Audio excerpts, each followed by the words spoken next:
नमस्कार मेरे प्यारे बच्चों, कैसे हैं आप सभी। उम्मीद है आप सभी लोग अच्छे होंगे, स्वस्थ होंगे और मस्त होंगे। दोस्तों, एक नई स्टोरी के साथ बच्चों, इस स्टोरी के माध्यम से आपको बहुत ही आसानी से अंग्रेजी को पढ़ना, लिखना और बोलना सिखाने वाला हूं।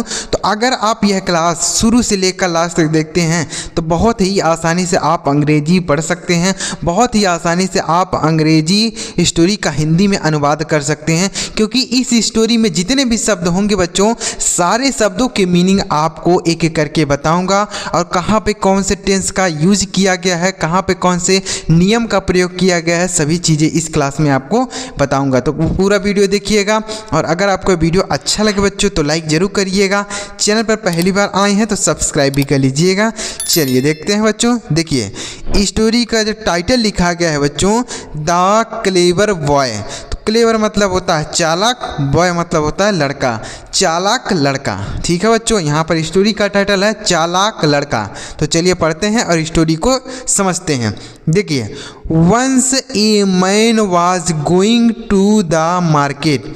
वंस मतलब होता है एक बार, ए मैन मतलब एक आदमी, वाज मिस था, गोइंग यानी जा रहा। ठीक है, यहाँ पर पास्ट कंटिन्यूअस टेंस का प्रयोग किया गया। वाज या वर्क के साथ आईएनजी फॉर्म का अगर प्रयोग होता है तो पास्ट कंटिन्यूअस टेंस। ठीक है बच्चों, तो एक बार एक आदमी वाज गोइंग यानी जा रहा था, टू द मार्केट यानी बाजार। ठीक है, एक बार एक आदमी बाजार जा रहा था। ठीक है, he had laden his donkey with 2 sacks of wheat. ये देखिए, अब क्या लिखा गया, ही मीन्स उसने, हैड लेडन मतलब लादा हुआ था, उसने लादा हुआ था, हिज डोंकी यानी अपने गधे पर, विथ 2 sacks यानी 2 बोरे को, ऑफ वीट यानी गेहूं के। अब जो आदमी बाजार जा रहा था वह अपने साथ एक गधा भी ले जा रहा था और उस गधे पर उसने 2 बोरी गेहूं लादे हुए थे। ठीक है, उसने अपने गधे पर 2 बोरी गेहूं लादा हुआ था। समझ में आ गया। अब क्या हुआ, ऑन दी वे यानी ऑन दी वे का मतलब होता है रास्ते में। ठीक है, रास्ते में, ही रेस्टेड यानी उसने आराम किया। रास्ते में वह जब थक गया, चलते चलते थक गया तो उसने सोचा कि आराम कर लूँ। ठीक है, रास्ते में उसने आराम किया। उसके बाद क्या हुआ, but when he woke up, but when he woke up यानी जब, लेकिन वेन मतलब जब, वेन मतलब जब, ही वोक अप जब वह जागा यानी जब वह वहाँ पर नींद ले गया, मतलब वह सोने लगा। ठीक है, जब सो गया उसके बाद जब उठा तो उसने, जब वह उठा उसके बाद क्या हुआ, चलिए आगे बढ़ते हैं। वीडियो अगर आपको अच्छा लग रहा हो बच्चों, यह सारे शब्दों की मीनिंग आपको समझ में आ रहा हो, स्टोरी को कैसे अनुवाद करना समझ में आ रहा हो, तो वीडियो को लाइक जरूर करिएगा। ठीक है बच्चों, चैनल सब्सक्राइब नहीं किया तो वह भी कर लीजिएगा। समझ में आ गया। एक बार एक आदमी था जो बाजार जा रहा था और उसने अपने गधे पर 2 बोरी गेहूँ लादे हुए था। ठीक है, रास्ते में वह आराम करने लगा। ठीक है, आराम करने लगा, लेकिन जब वह उठा यानी जब वह उसकी नींद खुली, जब वह उठा तो उसके बाद क्या हुआ, चलिए आगे देखते हैं। He found his donkey missing. He found यानी उसने पाया, हिज मिस उसका, डंकी यानी गधा, मिसिंग यानी गायब है। जब वह नींद से उठा तो वह पाया कि उसका गधा जो है गायब है, मतलब वहाँ से कहीं चला गया। ठीक है, He saw a boy and asked, "Have you seen my donkey?" He saw उसने देखा ए बॉय यानी एक लड़के को, यानी जब उसने देखा कि उसका गधा गायब हो गया है तो उसने एक लड़के को देखा, एंड आस्क्ड और पूछा, हैव यू सीन, सी मतलब होता है देखना, यहाँ पर लिखा है सीन, और हैव या हैज के साथ अगर वर्ब की थर्ड फॉर्म प्रयोग होती है तो वहाँ पर प्रेजेंट परफेक्ट टेंस होता है। ठीक है, तो यह पूछ रहा है आदमी उस लड़के से, हैव यू सीन, क्या तुमने देखा है, माई डंकी यानी मेरे गधे को, क्या तुमने मेरे गधे को देखा है। तो उसके बाद क्या हुआ, the boy asked, is the donkey lame and is he carrying a load of wheat. ये देखिए, अब लड़का कह रहा है, द बॉय आस्क्ड यानी लड़के ने कहा, इज यानी क्या है, द डंकी यानी गधा, लेम यानी लंगड़ा, क्या गधा लंगड़ा है? एंड इज ही कैरिंग, और क्या वह ले जा रहा है? कैरिंग मतलब होता है ले जा रहा है, ठीक है। यहाँ पर इज आर एम है और कैरिंग है प्रेजेंट कंटिन्यूअस का इंट्रोगेटिव सेंटेंस है, ठीक है बच्चों। तो क्या वह ले जा रहा है ए लोड यानी एक वजन ऑफ व्हीट यानी गेहूं का? क्या आपका गधा जो है लंगड़ा है और वह गेहूं के बोरे को ले जा रहा है? लड़का ऐसा बता रहा है, ठीक है।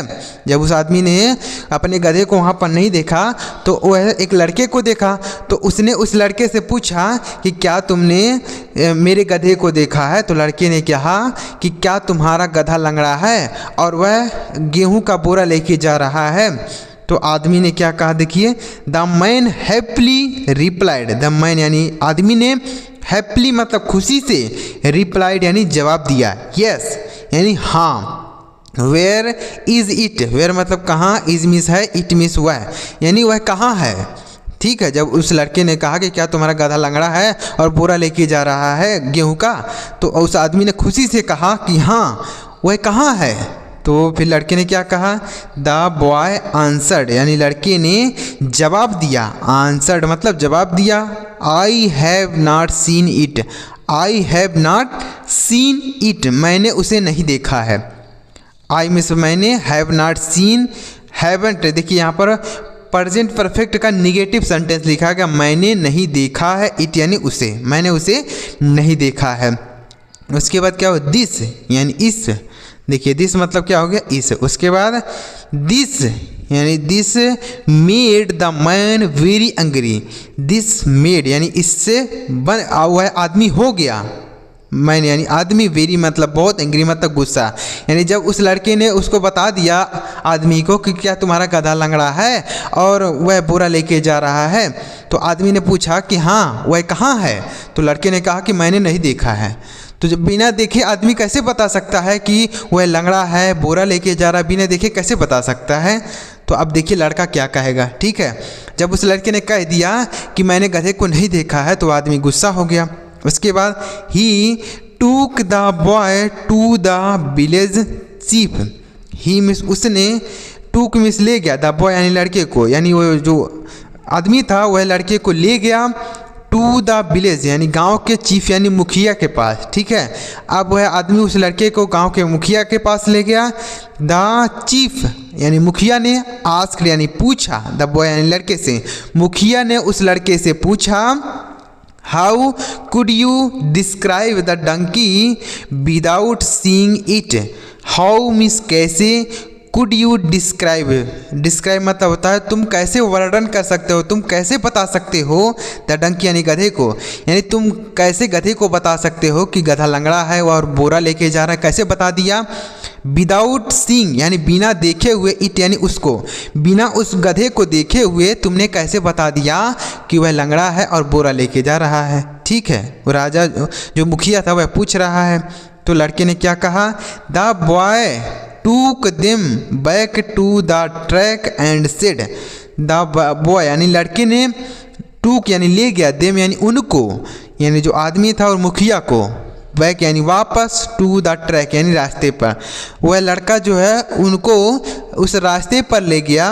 एंड सेड और कहा, आई सा the tracks of A Dunki.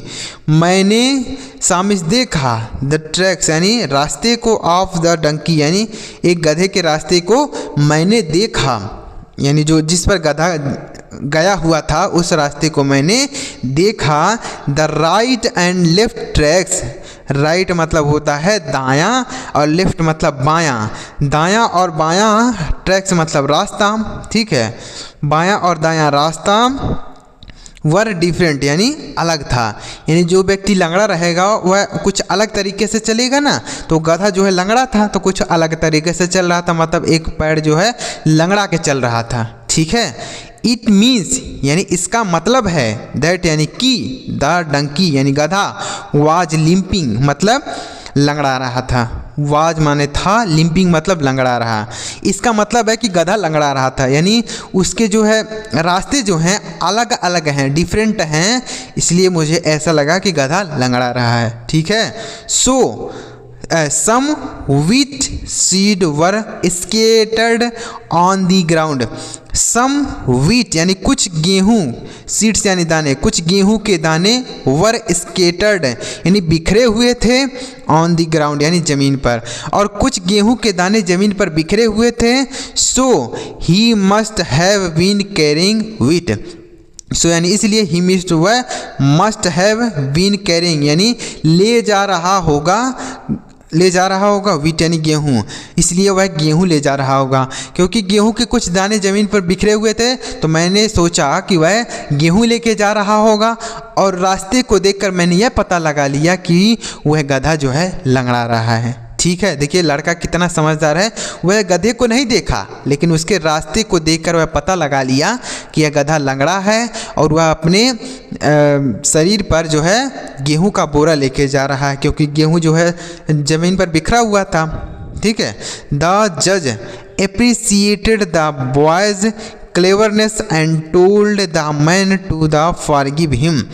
The जज यानी ये जो आदमी था, जज मतलब न्यायाधीश ने अप्रिसिएटेड यानी प्रशंसा की, द बॉयज़ यानी लड़के की, क्लेवरनेस मतलब होता है चालाकी की, यानी न्यायाधीश ने लड़के की चालाकी की प्रशंसा की, एंड टोल्ड और कहा, द मैन यानी आदमी को, टू फॉरगिव मतलब क्षमा मांगने की, हिम यानी उससे, और लड़के उस आदमी को उस लड़के से क्षमा मांगने के लिए कहा। ठीक है, तो ये थी आज की स्टोरी। आपको स्टोरी कैसी लगी, पसंद आई ना स्टोरी, समझ में आ गया बच्चों स्टोरी क्या है? चलिए इसका मोरल समझ लेते हैं।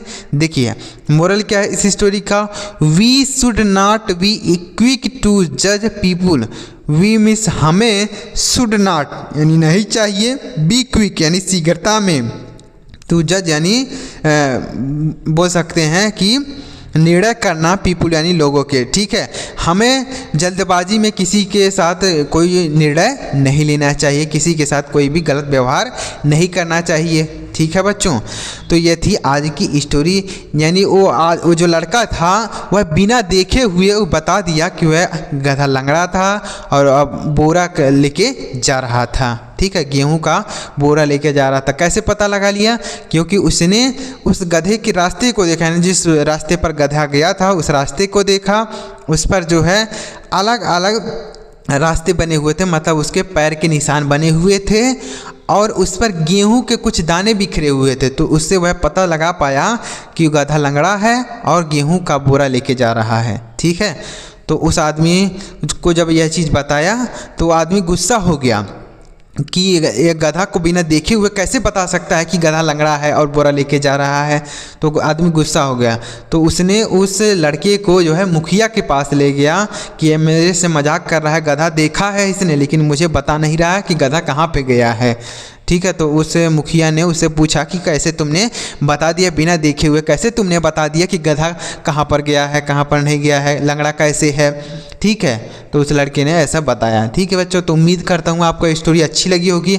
अगर आपको स्टोरी से कुछ सीखने समझने को मिला हो तो प्लीज़ वीडियो को लाइक करिएगा। चैनल अभी तक नहीं सब्सक्राइब किए बच्चों, सब्सक्राइब कर लीजिए। इस तरीके से आगे भी आपको अंग्रेजी सीखने और समझने की स्टोरी मिलेगी।